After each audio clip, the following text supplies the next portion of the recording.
Hablábamos recién, mejor dicho, hablaba Rodrigo de su trabajo y nombraba los consejos de salarios, un ámbito donde, como ustedes ven, las partes negocian durante meses. Eso es algo inédito para una variable económica, que es mucho más que una variable económica. Por eso me gustaría que te entendieras un poco más sobre todo eso, porque se juegan muchas cosas ahí. Sí, se juega mucho, pero no se juega todo. Creo que eso es importante tenerlo claro, porque a veces pensamos que la determinación del salario de la clase trabajadora de una nación, de un Estado, se da en ese espacio. Tiene que ver con la negociación, tiene que ver con, bueno, con la voluntad política de los actores, pareciera que tiene que ver con eso, ¿no? Los consejos de salario lo que hacen es establecer una serie de pautas de ajuste salarial, de recuperación salarial, pero que es posible que se desarrollen en términos crecientes en el tiempo o incluso en términos de estabilidad en el tiempo, como el escenario actual, que es estancamiento salarial prácticamente, si hay determinadas condiciones en la economía global, y en particular en la economía uruguaya y en su modalidad de inserción internacional, ¿no? ¿A qué voy?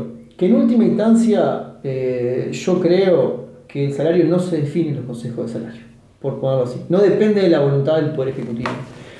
El salario tiene que ver, siendo una variable estructural del capitalismo uruguayo y de los capitalismos sudamericanos, tiene que ver con acomodarse a una serie de tendencias cíclicas de cómo se comporta esa formación económica histórica. Concretamente, uno pudo en los últimos 12 años aproximadamente tener un incremento salarial de aproximadamente 5% en términos reales, lo cual es mucho.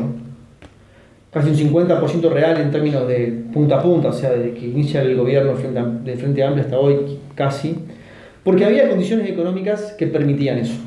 En particular, el incremento de los precios de las materias primas, que compensa una estructura económica que está rezagada, que es poco productiva, de una burguesía que es un poco lumpen, en el sentido que no tiene grandes niveles de productividad ni de innovación, y que precisa mecanismos de compensación como es la renta agropecuaria para poder dinamizarse, para poder crecer, para poder reproducir sus capitales, para poder demandar empleo y al mismo tiempo para poder incrementar los salarios. Ese es todo un tema, la renta de la tierra, que en algún momento lo vamos a tocar. Sí, podríamos tocarlo porque es estructural de lo que es la economía sudamericana. De hecho, nuestra historia como región baila, si se quiere, al ritmo de la renta de la tierra, al ritmo de cómo fluctúa la renta de la tierra, que es una variable que nosotros no controlamos. No es casualidad que la renta esté cayendo o esté estancando a partir de 2014 y que esté habiendo todo un proceso de recambio político en la región muy relevante, ¿no? Pero volviendo al tema de los salarios y los consejos salarios, ¿a qué voy? Que cuando el capitalismo uruguayo empieza a quedarse sin motores para seguir sosteniendo este diferencial de productividad que tiene con el resto del mundo, de más bajo, empieza a precisar echar mano a otros instrumentos de compensación, ¿no? Que compensen esa baja productividad, esa burguesía poco competitiva que tenemos en Uruguay respecto al resto del mundo, y ese instrumento de compensación que empieza a aparecer va a ser primero la deuda externa, el endeudamiento, la posibilidad de endeudarse, y segundo va a aparecer la necesidad del abaratamiento del precio de la fuerza de trabajo.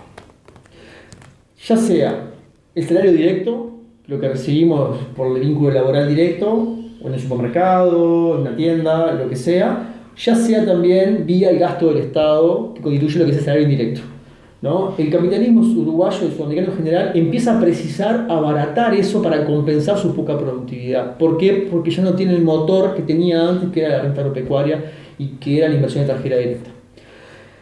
Y esto nos plantea un problema, porque uno tiene un andamiaje institucional, que son los consejos de salario, que supuestamente nos permiten negociar y que los salarios crezcan, pero tiene una estructura económica, una base económica, histórica, digamos, de la inserción internacional determinada, que en realidad está pensando otra cosa ahora.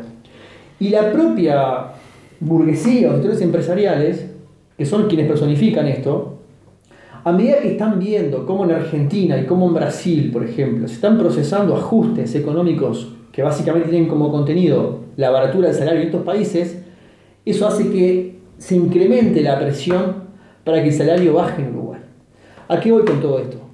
Que a pesar de tener consejos de salarios, en última instancia yo diría el salario en el marco de la economía de mercado uruguaya no se define ahí. Tiene que ver con que el salario y las condiciones de vida de la población, por tanto, porque el salario determina eso, es la variable de ajuste del capitalismo uruguayo cuando él llega a cuellos de botella donde ya no puede seguir sosteniendo como sostenía antes. O sea, en algún punto el capitalismo uruguayo viene a decirnos: ya no puedo seguir combinando crecimiento e inclusión social. Si quiero seguir creciendo, preciso procesar un ajuste sobre el precio de la fuerza de trabajo. Yo creo que esa es la etapa a la que estamos llegando hoy. Y solamente dando una pelea en el plano de lo institucional, es decir, de los mecanismos de regulación, de la negociación del Ejecutivo, no se puede resolver eso, porque el problema viene de los fundamentos de la propia estructura económica, que no se resuelven con leyes, que no se resuelven con negociaciones salariales, se resuelven impactando sobre esa estructura de inserción internacional. Bueno, ese es el tema que vamos a ver en el tercer bloque. ¿Qué políticas podría implementarse o implementar la propia clase trabajadora para intentar frenar algunas cosas y avanzar en otras? Vamos a la tercera.